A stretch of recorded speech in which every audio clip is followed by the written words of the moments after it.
सभी साथियों को, दोस्तों को नमस्कार।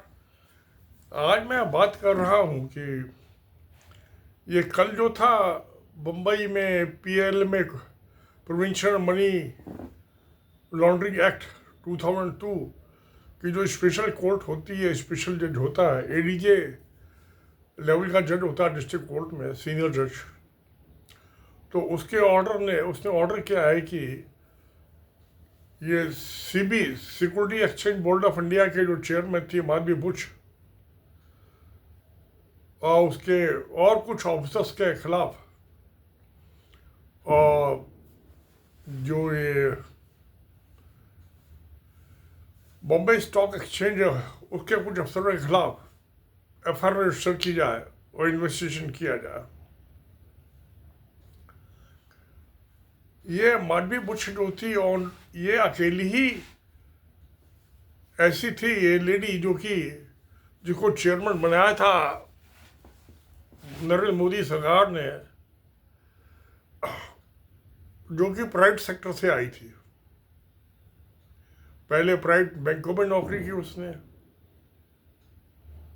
और फिर को चेयरमैन बना दिया। इससे पहले जितने भी, जब से सीबी बनी, security exchange board of India, वो गवर्नमेंट ऑफ इंडिया से आते थे आईएएस अफसर जो फाइनेंस में एक्सपर्ट होते थे। और अब जो इसको अभी 28 फरवरी 2025 को माधवी बुच का 3 साल कंप्लीट हुए और 2 मार्च को एफआईआर रजिस्टर करने का ऑर्डर हुए कोर्ट ने, 3 दिन बाद ही। ये पहली लेडी थी, मेल या फीमेल, जो कि प्राइवेट सेक्टर से आई थी। और इसके बाद भी जो माधवी बुच के बाद भी जो सीबी के चेयरमैन बनाए गए वो भी आईएएस अफसर हैं, पहले फाइनेंस मिनिस्ट्री में गवर्नमेंट इंडिया में काम कर चुके हैं।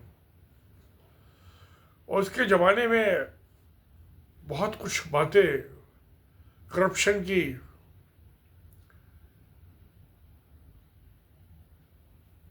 कॉन्फ्लिक्ट ऑफ इंटरेस्ट और गौतम अडानी से कनेक्शन की आई थी।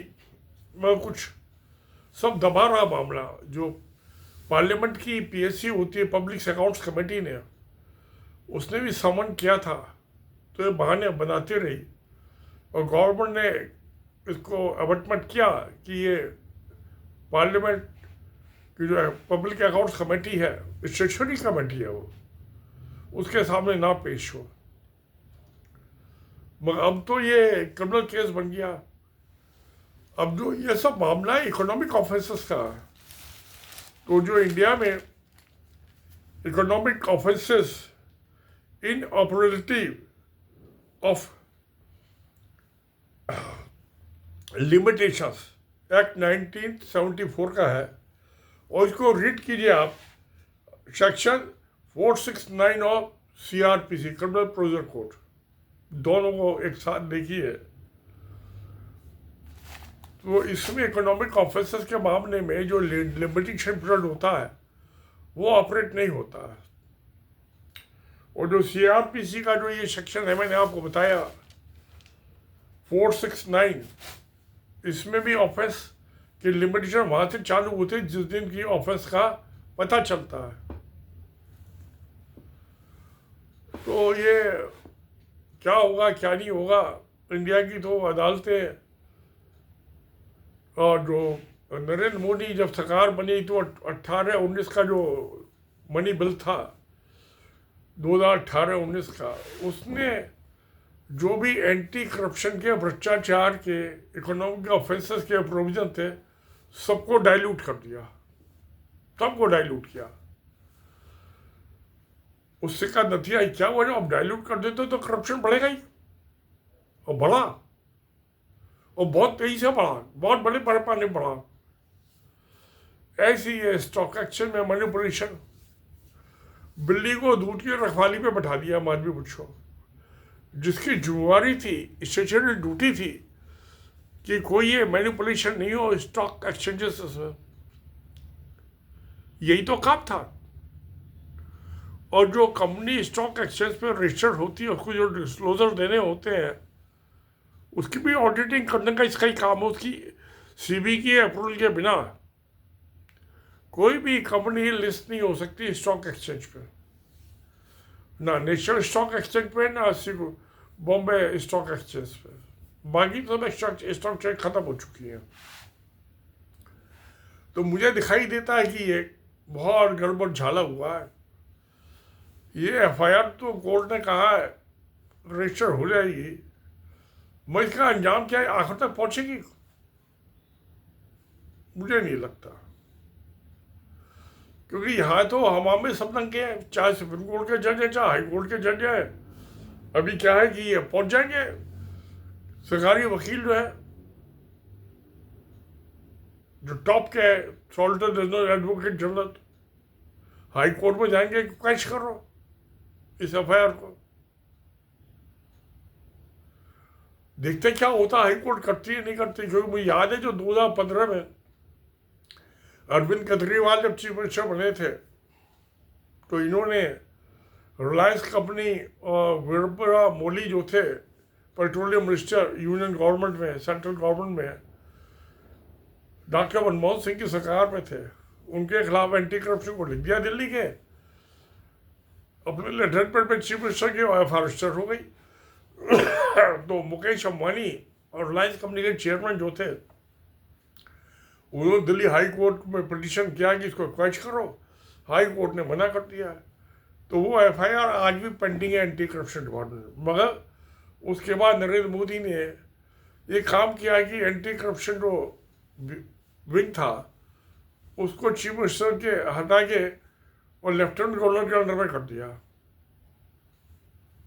जिससे कि नरेंद्र मोदी और किसी दूसरे मिनिस्टर के खिलाफ एफआईआर रजिस्टर ना हो, या कोई जो टॉप के कॉर्पोरेट्स हैं उनके खिलाफ एफआईआर रजिस्टर नहीं हो। तो कानून तो है, और ये बम्बई के जो जज साहब है इन्होंने अच्छा इस्तेमाल किया। सुप्रीम कोर्ट के जजों में तो हिम्मत नहीं बची, ना हाई कोर्ट के जजों में हिम्मत बची है। डिस्ट्रिक्ट कोर्ट का भी कोई कोई जज होता है ईमानदार होता है जो बोल्ड होता है, हाई कोर्ट में भी होते हैं कुछ तो अच्छे बोल्ड होते हैं ईमानदार जज होते हैं, डिस्ट्रिक्ट कोर्ट में भी, हाई कोर्ट में भी, सुप्रीम कोर्ट में भी। मगर ज़्यादातर जो जज जो हाई कोर्ट में डिस्ट्रिक्ट कोर्ट में भ्रष्ट है, ऑलमोस्ट 80% जजेज जो डिस्ट्रिक्ट कोर्ट में करप्ट है, 70% जजेज जो हाई कोर्ट में करप्ट है, और 30% सुप्रीम कोर्ट में भी भ्रष्टाचार है जजेस। तो ऐसे माहौल में, ऐसे हालात में क्या होगा मैं नहीं जानता, कोई कुछ नहीं कह सकता। और ये तो बहुत बड़े आदमी है, पैसा तो इनके पास है तो सरकार को जेब में रखते हैं। आज तो पूरा जो शासन तंत्र है वो ही करप्ट हो गया, क्योंकि बीजेपी बिना पैसे के इलेक्शन नहीं लड़ सकते। तो देखिए अब इसका बाद में मुझका क्या होता है, क्योंकि ये अब ये टॉप के वकील जो है सीबी की तरफ से पहुंच जाएंगे हाई कोर्ट में क्वैश करो, और ऐसे जज के पास लिस्ट करवा लेंगे केस जो कि इनके वो खुद करप्ट हो। और कुछ जज अच्छे भी होते हैं, पता नहीं क्या होता है क्या नहीं होता। अभी तो जो है 2 मार्च को ऑर्डर हुए हैं, आज 3 मार्च है,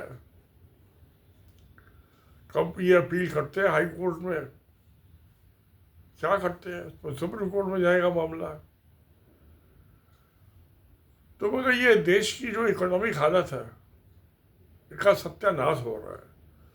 भ्रष्टाचार, करप्शन खुद ही छूट दे दी, चाहे प्रोडक्शन करप्शन का 1988 था, चाहे for money contribution revolution act था 1976, सबको डाइल्यूट कर दिया, खुद ही छूट दे दी मोदी ने कि खूब भ्रष्टाचार करो, तो होना ही ये था। तो चलिए देखते हैं क्या होता है, ये तो सब होता रहता है। अच्छी भी लीडर आते हैं और बेवकूफ़ और भ्रष्टाचारी भी लीडर आते हैं, सभी किस्म के आदमी आते हैं, अच्छे बुरे। तो देखते हैं। अच्छा, ठीक है, नमस्कार, सत्यमेव जयते, धन्यवाद।